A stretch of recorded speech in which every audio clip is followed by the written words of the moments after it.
ಮಾಡಿದ್ದಾರೆ. ನಮ್ಮ DCM DK Shivakumar Bengaluru incharge ಅವ್ರದೇ ತಾನೆ, ಇವರು ಅಲ್ಲಿ ಹೋಗಿ ಇದೇ BMRC MD ನ ಮೀಟ್ ಮಾಡಿದ್ದಾರೆ. ಮೀಟ್ ಮಾಡಿ ಈಗ PC ಮೋಹನ್ ಅವ್ರು ಮಾಡಿದಂತ ಕೆಲಸ ಮಾಡಿದ್ದಾರೆ. ಅವರು ಈ ರೀತಿ ಸಮಸ್ಯೆ ಆಗಿದೆ, ನೀವು ಪ್ರೈಸ್ ಹೈಕ್ ಮಾಡಬೇಡಿ, ಎಲ್ಲಿ ಪ್ರೈಸ್ ಫಿಕ್ಸೇಷನ್ ಕಮಿಟಿ ಕೊಟ್ಟರು ಅಂತ ರಿಪೋರ್ಟ್ ಕೊಡಿ, ಏನಿದ್ರಲ್ಲಿ ನೋಡೋಣ, ಏನಕ್ಕೆ 105% ಆಗಿದೆ, ಏನಕ್ಕೆ 46% ಆಗಿದೆ, ಯಾರು ಕೇಳಿದ್ದಾರೆ? ಕೇಳಿಲ್ಲ. ಕೇಳಿರೋದಿಲ್ಲ ಬಿಜೆಪಿ ಸಂಸದರು ಅಷ್ಟೇ.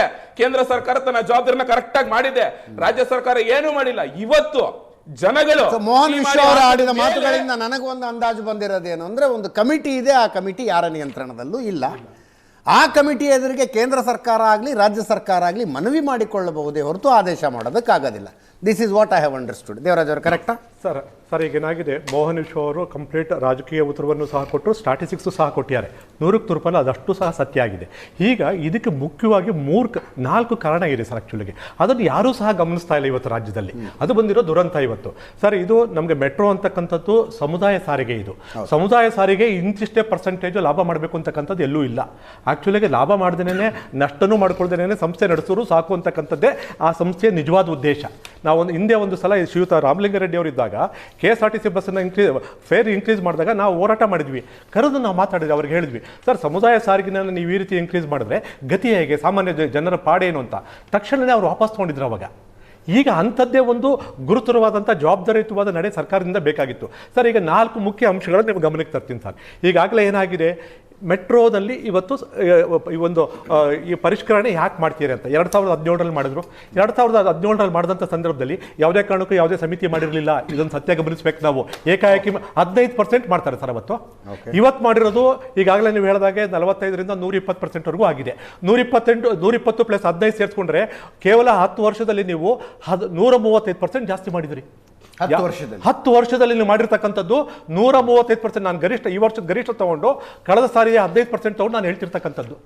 ಸೊ ಅಲ್ಲಿಗೆ ಕಂಪ್ಲೀಟ್ ಮಾಡ್ತೀನಿ, ಇಂಟರ್ವ್ಯೂ ಆಗಬೇಡಿ ಸರ್. ಇಷ್ಟು ಆಯ್ತು ಸರ್. ಈಗ 4 ಫ್ಯಾಕ್ಟರ್ಸ್ ನಿಮ್ಗೆ ಗಮನಕ್ಕೆ ತರ್ತೀನಿ. ಮೊದಲನೇ ಫ್ಯಾಕ್ಟರ್ ಏನು, ಪ್ರಾಜೆಕ್ಟ್ ಕಾಸ್ಟಿಂದ ನಮಗೆ ಲೋನ್ ಜಾಸ್ತಿ ಆಗಿದೆ, ಬರ್ಡನ್ ಜಾಸ್ತಿ ಆಗ್ತಿದೆ ಅಂತಕ್ಕಂಥದ್ದನ್ನ ಹೇಳ್ತಾವ್ರೆ. ಕಾರಣ ಪ್ರಾಜೆಕ್ಟ್ ಕಾಸ್ಟ್ ಎಸ್ಕಲೇಟ್ ಆಗಲಿಕ್ಕೆ ಕಾರಣ ಯಾರು? ಅಲ್ಲಿರ್ತಕ್ಕಂತಹ ಒಂದು ಮ್ಯಾನೇಜ್ಮೆಂಟ್ನ ಅದಕ್ಷತೆ ಮತ್ತು ಸರ್ಕಾರದ ಒಂದು ಅದಕ್ಷತೆಯಿಂದಾಗಿ. ಈಗ ಮೋದಿ ಆದಷ್ಟು ಕಾಸ್ಟ್ ಜಾಸ್ತಿ ಸರ್. ಹೌದು ಸರ್. ಸರ್ ಈಗ ಒಂದೇ ಒಂದು ಎಕ್ಸಾಂಪಲ್ ನಿಮಗೆ ಕೊಡ್ತೀನಿ. ಅದು ಎಷ್ಟಾಗಿದೆ ಇವತ್ತು ಆಸ್ ಆನ್ ಡೇಟ್ ಬಂದು ಮೆಟ್ರೋದ ಸಾಲ ಬಂದು 43,588 ಕೋಟಿ ಇವತ್ತಿನ ಸಾಲ ಇವತ್ತು ಆಸ್ ಆನ್ ಡೇಟ್ಗೆ ಸರ್. ಇವತ್ತು ಸೆಕೆಂಡ್ ಸ್ಟೇಜ್ನ 2014ರಲ್ಲಿ ಪ್ರಾರಂಭ ಮಾಡ್ತೀವಿ.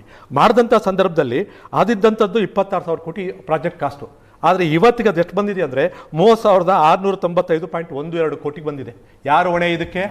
ನಾವು ಹೊಣೆನ ಸರ್. ಇವತ್ತು ಸರ್ ಬೆಂಗಳೂರಿನ ಮಹಾನಗರದ ಜನತೆ ಅವ್ರ ಆಸ್ತಿ ಕಳ್ಕೊಂಡವ್ರೆ, ಅವ್ರ ಬದುಕು ಕಳ್ಕೊಂಡವ್ರೆ, ಅವ್ರ ಉದ್ಯೋಗ ಕಳ್ಕೊಂಡವ್ರೆ, ಧೂಳು ಕುಡ್ದವ್ರೆ, ಟ್ರಾಫಿಕ್ ಅನುಭವಿಸವ್ರೆ. ಇಷ್ಟೆಲ್ಲ ಯಾತನೆ ಮಾಡಿಕೊಂಡು ನಾವು ತ್ಯಾಗ ಮಾಡಿ ಇವತ್ತೊಂದು ದಿವಸ ಮೆಟ್ರೋ ತಂದಿರೋದು ಬೆಂಗಳೂರು ನಗರಕ್ಕೆ. ಯಾವನೊಬ್ಬ ಕುಳಿತುಕೊಂಡು MD ಇವತ್ತು ಅಯೋಗ್ಯತನದಿಂದ ಮಾತಾಡ್ತಾರಲ್ಲ, ಎಷ್ಟು ನೋವಾಗುತ್ತೆ ಹೇಳಿ ನೋಡೋಣ. ಆಟೋಗಿಂತ ಕಡಿಮೆ ಅಂತಕ್ಕಂತಹ ಅಸೂಕ್ಷ್ಮವಾದಂಥ ಉತ್ತರ ಕೊಡ್ತಾರಲ್ಲ, ನಾಚಿಕೆ ಆಗಲ್ವಾ ಆ ಹುದ್ದೆಗೆ ಅವ್ರಿಗೆ ಸರ್? ಖಂಡಿತವಾಗಿ ನೋವಿದ್ದೆ ಹೇಳ್ತೀನಿ ಸರ್. ಇದು ಖಂಡಿತವಾಗಿ ಆ ಹುದ್ದೆಗೆ ಘನತೆ ತರ್ತಕ್ಕಂಥ ನಡೆಯಲ್ಲ ಆ ವ್ಯಕ್ತಿದು ಸರ್. ಆಟೋದಿಂದ ಕಡಿಮೆ ಆಗಿದೆಯಲ್ಲ ಅಂತ ಸರ್, ಆಟೋದಿಂದ ಕಡಿಮೆ ಆಗಿದೆ ಅಂತಕ್ಕಂಥ ಅಸೂಕ್ಷ್ಮತೆಯ ಒಂದು ಉತ್ತರ ಕೊಡ್ತಾರಲ್ಲ, ಆ ಅವಿವೇಕತನದ ಉತ್ತರನ ನಾವು ಇಷ್ಟೆಲ್ಲ ತ್ಯಾಗ ಮಾಡಿ ಪಡಿಬೇಕಾಗಿತ್ತಾ ಸರ್? ಒಂದಾಯ್ತು. ಮೊದಲೇ ಫ್ಯಾಕ್ಟ್ರು ನಿಮಗೆ ಲೋನ್ ಹೇಳ್ತಾರೆ ಸರ್. ಇದು ಒಂದ್ ಕಡೆ ಇಟ್ಕೊಳ್ಳಿ.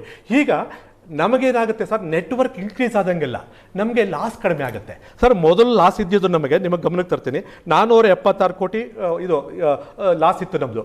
ಅದು ಇವತ್ತಿಗೆ ನೆಕ್ಸ್ಟ್ ಇಯರ್ಗೆ ಏನಾಗುತ್ತೆ 341 ಕೋಟಿ ಬರುತ್ತೆ. ಇನ್ನು ನೆಕ್ಸ್ಟ್ ಇಯರ್ಗೆ ನೆಟ್ವರ್ಕ್ ಜಾಸ್ತಿ ಆದಂಗೆ, ಜಾಲ ಜಾಸ್ತಿ ಆದಂಗೆಲ್ಲ ನಷ್ಟ ಕಡಿಮೆ ಆಗ್ತಾ ಬರುತ್ತದೆ. ಈ ಒಂದು ಸಂಸ್ಥೆಗೆ ಈ ಅಮೌಂಟ್ ದೊಡ್ಡದಲ್ಲ ಸರ್. ಇದು ನಮ್ಮ ಮೇಲೆ ಬರೆ ಎಳೆಯುವ ಅಗತ್ಯ ಇಲ್ಲ. ಕೇವಲ 12 ವರ್ಷದಲ್ಲಿ ನೀವು 135%. ಪ್ರಪಂಚದಲ್ಲಿ ಯಾವ್ದಾದ್ರು ದೇಶದಲ್ಲಿ ಇದೆಯಾ ಸರ್ ಈ ರೀತಿ ಒಂದು ನಡೆ? ಒಂದಾಯ್ತು ಸರ್.